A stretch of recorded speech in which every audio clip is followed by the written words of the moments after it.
It's a myth that you need years of skill and thousands of dollars of equipment to make your track sound pro. Almost anyone can create amazing sounding music following these 5 tips that I'm about to show you. And don't worry, none of them are that complicated. I'm here to share with you what I've learned from years of studio time in just a few minutes. Because gatekeeping is for losers, and now it's your time to shine. So here's my non-bullshit tutorial on why your tracks sound boring. Hey everybody, it's Fabio from Noise. Welcome to Boombox, the home of collaboration. If you're a musician or engineer like me, then Boombox is the perfect platform for you. Tell us why it's perfect, Fabio. Tell us why it's good for us, Fabio. You probably already use Dropbox, Google Drive, SoundCloud, and/or Disco. But what if you could have all of those things in one? Leave timestamp comments as text or voice notes, create a fantastic looking artist profile, beautiful looking playlist to share with your friends, labels, or managers, and an artist network where you can be discovered or find your next collaborator. What more could you want? Well, Fabio, I don't want to pay for it. Sign up today, you can get 4 gigabytes of storage, and if you refer your friends, you can get up to 50. Well, that actually doesn't sound too bad. We're going to listen to this track twice, and I want you to tell me down in the comments below if you can hear the difference between version 1 and version 2.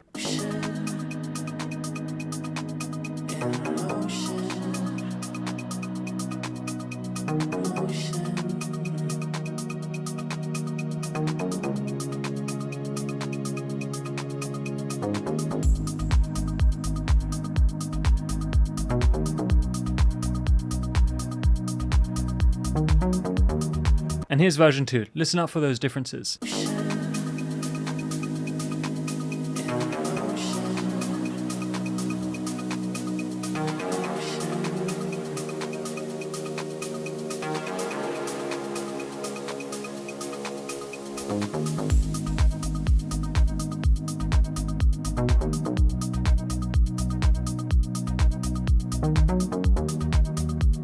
The differences are subtle, but they are important. When making these changes that I'm about to show you, we're trying to take the listener from one section of the track to the next. We're also trying to make more repetitive sections interesting, and this is how we do it. By the way, if you like this track, I made it. Link is in the description below if you want to go check it out on Spotify. Tip number 1 is automating cutoff on your synthesizers. Every synthesizer should have a filter. These filters are usually low-pass filters, which cut out the high frequencies. In all DAWs, this is very easy to do, but I'm going to show you an easier way to be able to trigger automation in Logic. In Logic, it's very easy, but one of the things you want to set up is by going up to Mix and hitting Auto Select Automation Parameter in Read Mode. This means that any parameter that I select within a synthesizer or an effect on that channel will automatically open up that track lane for automation, and that makes it ready to go. As you can see with this synthesizer, I'm gradually opening the cutoff, revealing some of those high frequencies. Here's what it sounds like without.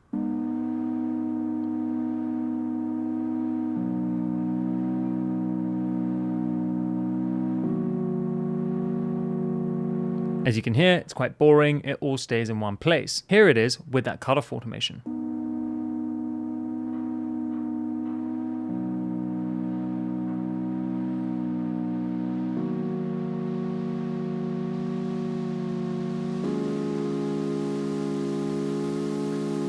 By opening the cutoff, we reveal more of those high frequencies, which builds up some of the tension before coming into the drop. Tip number 2, let's take a listen to this hat that I've created using a bit of white noise from a synthesizer.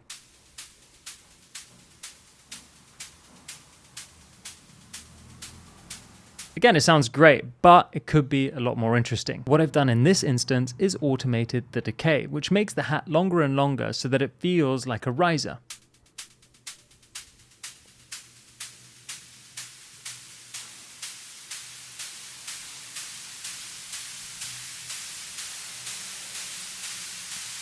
Again, this helps with the build-up and the shift in energy. Tip number 3. In tip number 1, I showed you how to open the cutoff or filter on a synthesizer. I'm using this same effect on this synthesizer here.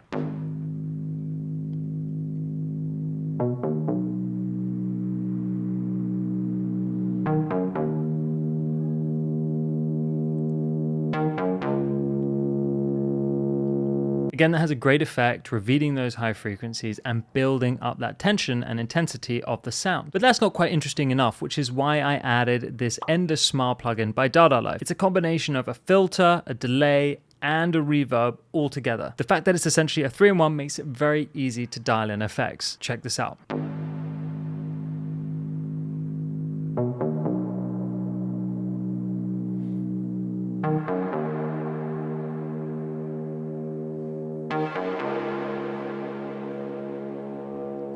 And apart from the sound, the best thing about this plugin is this animation here. That's just amazing. And what this does is creates contrast between the synthesizer in the breakdown and the drop. Check it out.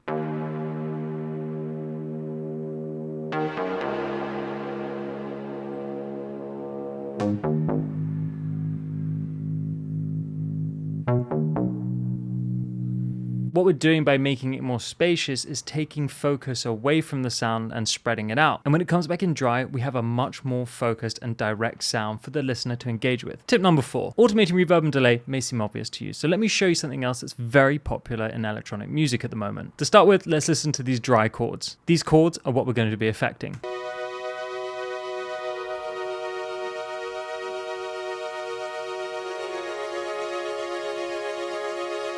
What I've done here is taken the Logic stock plugin Tremolo, and I'm automating 2 things. But first, we should note that I've taken the phase off so that it's not panning from left to right, it's just ducking up and down in volume. First of all, I'm automating the depth, so this is how much effect the tremolo is having. And secondly, I'm automating the rate. This is the speed or rate at which the tremolo moves.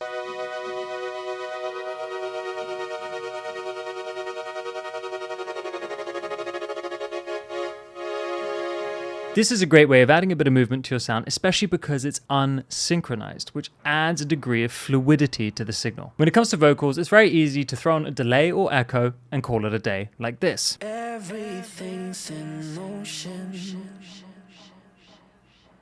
Now that does sound cool, but it's quite messy. And I actually only want echo on the end of the phrase. So what I've done is I've automated a send, but with more than just a delay on it. I'm using the echo buoy at a half note delay, a little alter buoy with the formant reduced to make the delay sound deeper and darker in tone, some reverb to spread and thin out the delay and also give it a bit of ambience, and some trusty sidechain. And here's how it sounds. Everything's in motion. Motion, motion, motion, motion, motion, motion.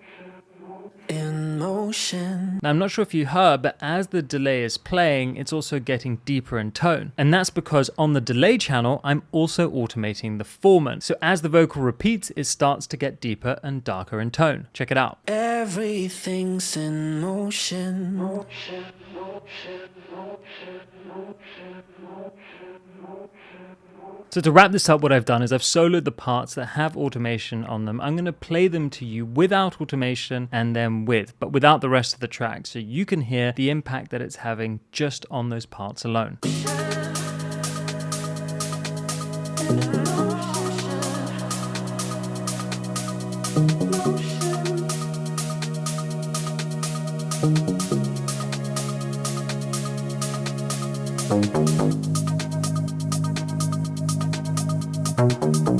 You can hear that there's such a lack of movement. Here it is with the automation on.